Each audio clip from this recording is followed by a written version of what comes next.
Most CFA Level 1 candidates fail not because they don't study hard, but because they fundamentally misunderstand the exam. They memorize formulas, grind through textbooks, and do endless practice questions, yet their scores barely improve. Why? Because they don't know how the exam is structured, which topics actually impact their score, and how to strategically allocate their time.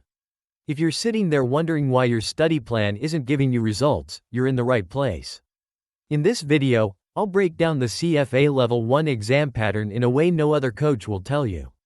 We're talking hidden strategies, scoring nuances, time-tested hacks, and the exact topics to prioritize if you want to pass on your first attempt. By the end of this video, you'll not only understand the exam, you'll know how to attack it like a professional, just like candidates who've passed with flying colors without burning out. CFA Level 1 is the foundation of your CFA journey. It's not just a test of formulas and memorization. It's a measure of how well you can apply 10 core topics in realistic, exam-like scenarios under strict time pressure. These topics include ethics, quantitative methods, financial reporting.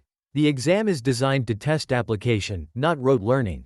Candidates who understand the structure can convert their study hours into high marks efficiently, while those who just memorize often struggle with even the easiest questions under pressure. The CFA Level 1 exam is a 180-question multiple-choice test, split into 2 sessions of 90 questions each, lasting 2 hours and 15 minutes per session. That means a total of 4 hours and 30 minutes, and every minute counts. While all questions appear equal on paper, the reality is different. Some topics carry more weight and directly influence whether you pass or fail. Ethics, for instance, is often the tiebreaker in borderline cases.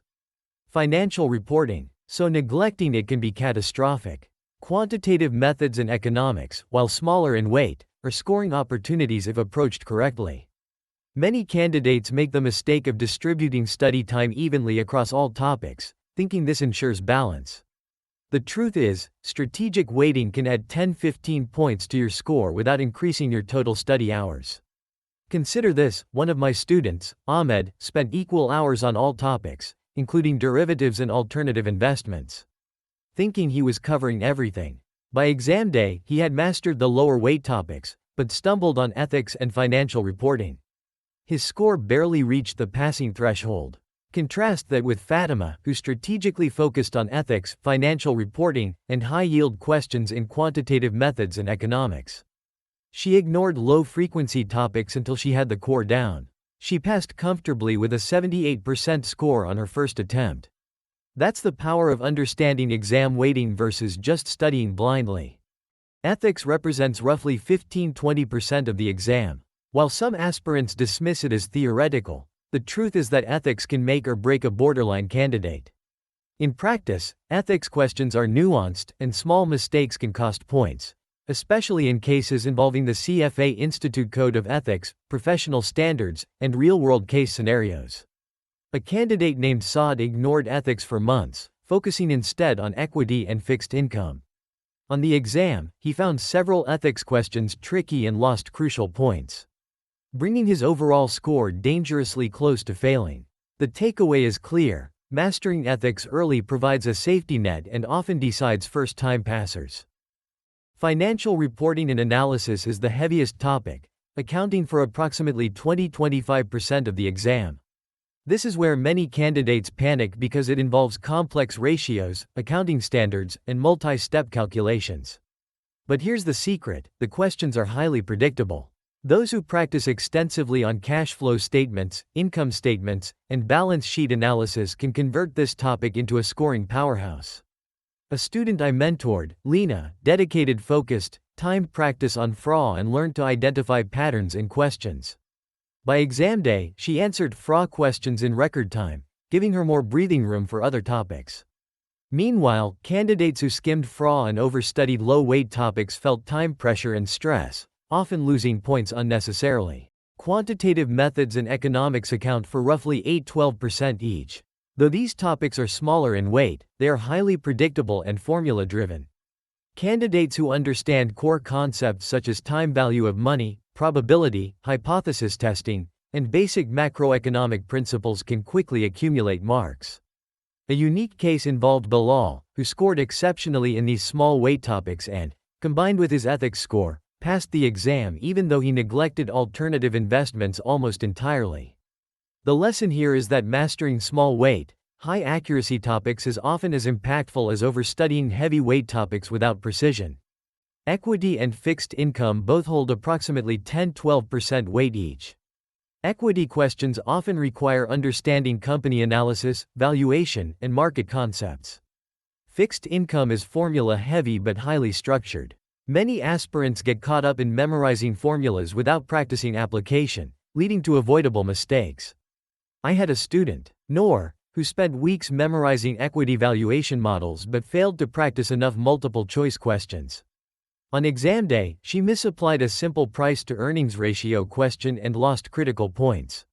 By contrast, practice-focused students who simulate exam conditions often outperform pure memorization learners. Derivatives and alternative investments are lower-weight topics, roughly 5–10% each. While often ignored by candidates, they can provide an edge if answered correctly. The key is efficiency. Don't waste hours trying to memorize every exotic derivative strategy. Instead, focus on high-frequency question types, understand the logic behind pricing, and move on. Corporate finance and portfolio management similarly hold 5–10% each, but they are strategic scoring opportunities for those who understand concepts such as capital budgeting, risk-return frameworks, and portfolio construction principles. Time management is often the most underestimated factor in CFA Level 1. With 180 questions in 4.5 hours, you have roughly 1.5 minutes per question. Spending 5 minutes on a single derivatives question could cost you marks in high-weight topics like FRA or ethics. My advice is blunt: tackle easy questions first, flag tricky ones, and ensure you cover every question at least once. During mocks, students often ignore this rule and end up rushing through the last 30 questions. Those who execute time management properly almost always outperform more knowledgeable but poorly timed candidates.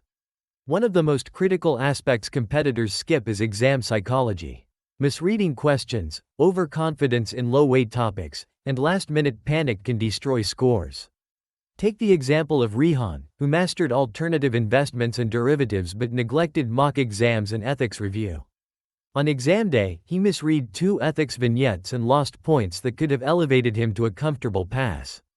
On the other hand, Ayla, who focused on mocks, practiced ethics under timed conditions, and reviewed mistakes topic-wise, scored consistently across high-weight areas, demonstrating that exam strategy is as important as content mastery.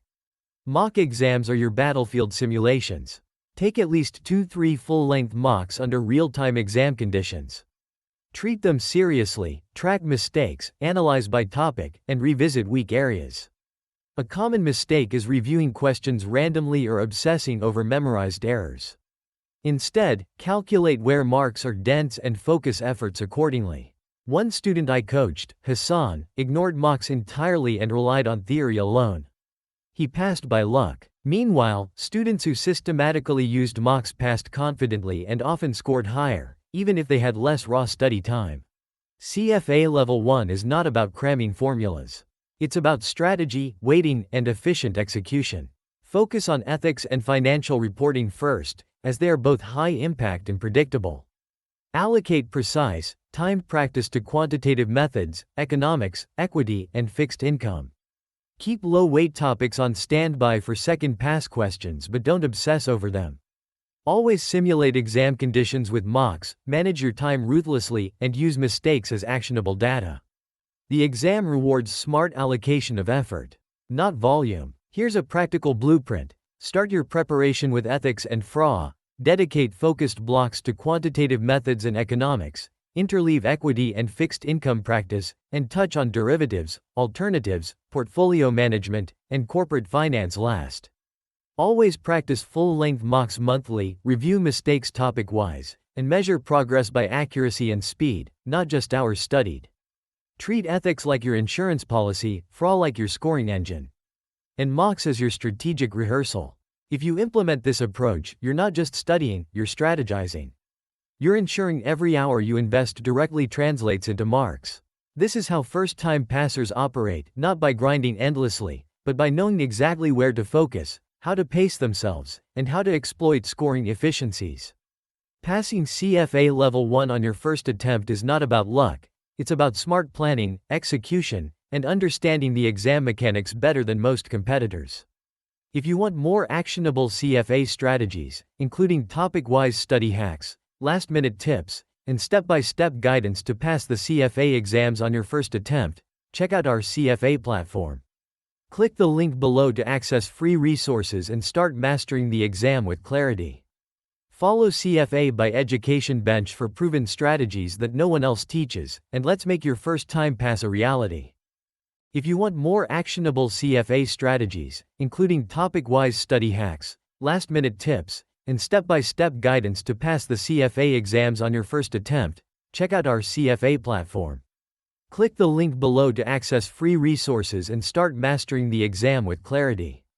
Follow CFA by Education Bench for proven strategies that no one else teaches, and let's make your first time pass a reality.